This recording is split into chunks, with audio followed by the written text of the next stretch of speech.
All right, the good stuff today: farm and ranch accounting tax pitfalls. Come on in. Let's go.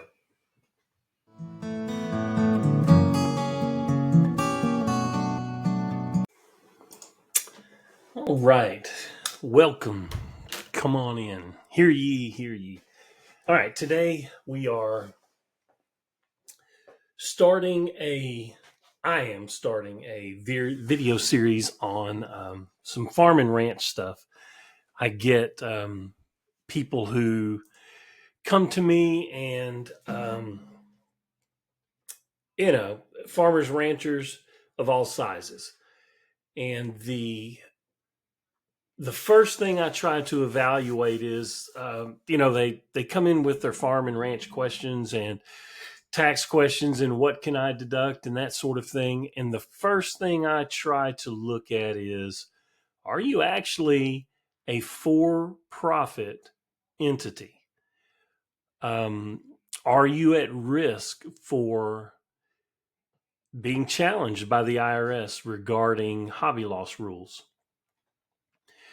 And that risk is pretty significant. You've got to remember, if you're pulled for audit or selected for audit, and it goes down that path, you're usually not audited for 1 year. It's usually 2 years at least, sometimes 3, but usually 2. But so if you've got $20,000, $30,000, $40,000 worth of farm losses in year 0 now, and year 1, the year past, 30 and 30, 60, you've offset some significant amount of tax, and then the underreporting penalty that comes with that.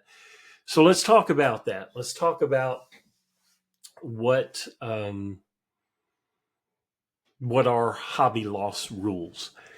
What it basically boils down to is, the IRS wants to be sure that you're engaged in this activity for profit and that there's a profit motive. You look at that and you say, well, of course there's a profit motive. I'm trying to make money. But, you come to me and you say, I'm a cow-calf producer. I produce just calf crops. I either take to the feedlots and feed up and then sell, or sell on the rail or whatever. You've got to have the acreage to do that, number one, or at least access to the acreage. If you come into me and you say, I've got 100 acres, and those are some of the questions I start asking. How many acres do you have? What's the carrying capacity of the land? What's your business model? I mean, are you breeding longhorns? I could argue 100 acres is plenty to do that. I've seen some of those longhorn sales where those cow-calf pairs go for, $100,000, $50,000 because they've got the horn length, the body composition, whatever else. But, if you come to me and you tell me this is my business model, I'm selling registered cattle or registered longhorn, or I'm a cow-calf producer, and I've got 100 acres, and you can't do it. Not here in Southeast Texas. The carrying capacity of the land, and probably not anywhere. But you just can't, you can't do it on that number of cattle. I've had people play the market on head. They'll actually buy cattle, feed them, sell them. So you have to determine that you have a way to make a profit. You've got either land. You don't have to have 5,000 acres, but you need access to it, or at least a business plan. All of those things come into play. The IRS, is it possible? They look at you and they say, is it possible to make a profit? Okay, once they determine that, are you running that activity like a business? Is it commingled with all of your other personal assets?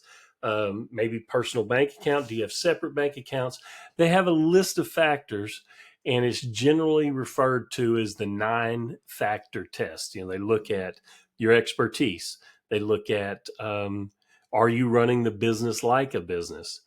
Do you spend enough time in the business? What are some of the other factors? Do you consult experts because maybe you've lost money for several years? Um, have you ever made any profit? That's another thing. There's this safe harbor rule. I think 3 out of 5 years for cattle operations and 2 out of 7 for horse operations. So if you make a profit in 2 out of the previous 7, you fall under the safe harbor rules. Livestock, 3 out of the previous 5, you fall under the safe harbor rules. But I can argue that there's profit motive um, if you make profit in one of the past years. I also like to argue that and can and have successfully defended clients based simply on taxable income versus profit. I had an agent tell me one time, and I was defending a client. Your client, he hasn't made any money. He hasn't had a profit in 10 years. This can't be a for-profit motive. I said, well, sure. He hasn't had a taxable income from that business in 10 years. But I can show you how he's profited.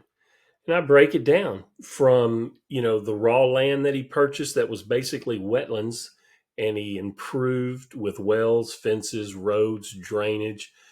Number one, he improved the value of that property. Number two, he retained about 60% of his heifer crop, his calf crop, as replacement heifers. He had the carrying capacity in the land. So he had, when you put a pencil to his economic growth from year to year, there's profit there. There may not be taxable income because he's smart enough to reinvest those profits back into his farm and ranch activity. So, they look at those factors. And a big one is, do you enjoy this activity? And I most of my ranchers do. It's hard work, otherwise, they wouldn't do it. But most of my ranchers, my clients, are actually carrying on family legacy. This is family land, and it's almost the way you have to do it in today's with today's land prices, real estate prices.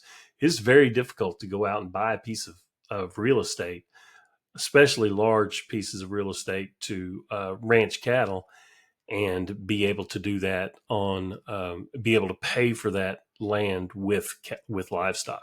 It's not easy to do. Um, with that, we'll talk about some pitfalls. Again, I mentioned some of these with running all your personal and business stuff together in the same bank account, maybe inadequate books and records. So many of my ranch clients struggle initially when I onboard these guys and girls, and I say, we have got to get you on an accounting system. They're so used to just at the end of the year gathering up their expenses, giving me a piece of paper, or giving whoever a piece of paper. Here it is, and that's the extent of it. But I like good financial records. I want my clients to be on some sort of accounting system. I like to do the accounting myself because I can tie into their bank statements and do accurate quality work with the accounting. That goes a long way when you get to audit, believe me. And then the other sort of pet peeve, and where I think a lot of people go wrong, is trying to overdo it when it comes to deductions. They're so deduction focused. They'll make two mistakes. They'll try to deduct too much. I mean, I had people with dog food claiming, that their standard poodle was necessary and ordinary business expense for a ranch. And, if you take the time to really separate personal from business and don't try to push the limits, that goes a long way in an audit. If I've got to sit down and defend you, and every item the auditor pulls up, ask me about, it's like, one of these questionable things, and you try to talk your way through it. And then they get to the next one, and you try to talk your way through that, and they get to the next one, and I'm done with that. I won't do work like that anymore, and I won't defend a client like that. there's no reason for me to sacrifice my integrity and credibility with, Internal Revenue agents, by defending someone who is just trying to push every limit they can. If I can go into an audit and say, look, this guy's above board, let me show you. And here's his personal expenses. Here's how we segregate those. And we even go as far as taking out personal fuel that he puts in his, diesel pickup truck, because we've deducted mileage or whatever from his farm equipment. We don't take any of these deductions. If they're not above board, we don't take those. That goes a long way, because the other way, the IRS agent eventually gets sick of hearing these lame excuses that I have. And at some point they say, you know what? No to everything. How about no? This is such a mess that it's a hobby. It's the books and records are horrible. And, here you go down that path. But, that's a pitfall, mainly, is not keeping adequate books and records. Year after year losses with no changes and no explanation. Some of my better ranching clients actually sit down at the end of December, whenever. Some do it on New Year's Day or New Year's near the New Year, and they actually journal. And that's about the best time you can do it. If it's a family operation or a brother, sister, that sort of thing, partnership, sit down when you're all together. Maybe it's Christmas. Maybe you have an hour-long meeting and you jot everything down. What's happened, why, maybe there's drought conditions, you're having to feed instead of hay, or you're having to buy hay instead of what you've produced. There are a lot of factors that go from year to year that change, that affect your profitability. So if you journal those, and they're contemporaneous, they're, in a dirty old book that's had coffee spilled on it and everything else, sun faded from the dash of your truck or whatever, the more realistic that is, in that book with those notes and what you plan to change and what happened and why you had a bad year or a good year, that goes a very long way to lending credibility to your argument that, hey, this is a business and I'm doing everything I can to make a profit.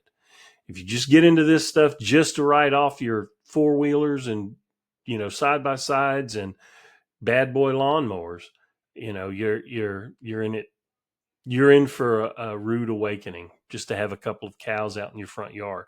So you really need to watch that pitfall. The hobby loss rules are there, and they're dangerous, because they'll hit you and disallow those losses for 2 years. And not only that, that income will go onto the front of your tax return. If you had any sales of cattle at all, they deem it a hobby. The expenses are disallowed or allowed as itemized deductions. The income goes to the front of your tax return. So it's a hit. You don't want that hit. So watch that. Have a plan, meet with ag extension agents, whatever experts in the field you need to meet with to develop a good plan. Use a separate bank account, get a bookkeeping system, track your goals and document the stuff, be able to explain the losses and what you've done, what you are going to do, or what you did to change those losses.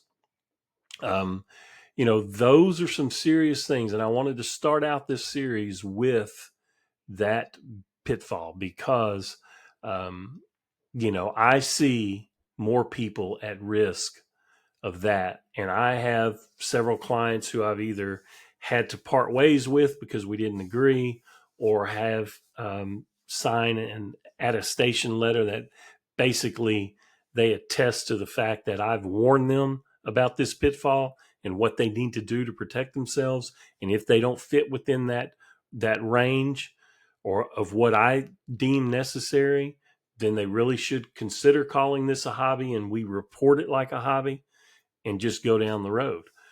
But anyway, I wanted to start with that. I'm going to do another video. I'll try to do these as often as I can now that tax season's over. But I've got the Galveston Mustang Rally. It's a big Mustang event, and I'm going to take my Mustang down there this weekend. So I'll try to get back on this next week, and appreciate you guys being here. If you If you have anything, cpa2solutions.com. Come on over to my website. Drop me a message in there. Drop me a comment here. I'm going to continue the videos, and hopefully they'll help. Thank you.